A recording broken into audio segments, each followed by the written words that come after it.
Hello mga kabeshi! It's another day and another kainan vlog. At eto, andito tayo sa Kuya Jay's Restaurant.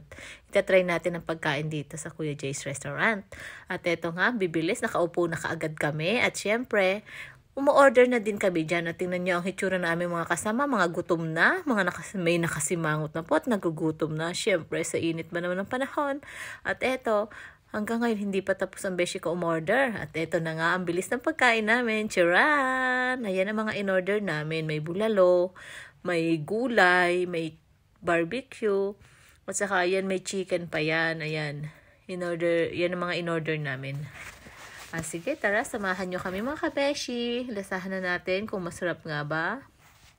At syempre, kain-kain. Ayan, kain-kain yan. Kasi mga gutomski na nga. At mukhang ang kabeshi kong isa, naglalagay ng sabaw pero parang wala ng laman.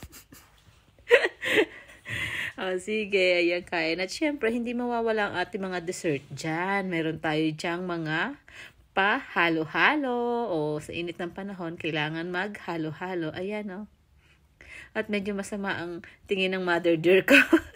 Kasi ang tagal na naghahalo ng kanyang halo-halo. Syempre naman, kapag old na, hindi pwedeng paghintayin. Okay mga kabeshi, that's all for today. At kakain muna ang kabeshi nyo. Okay, thank you. Bye-bye!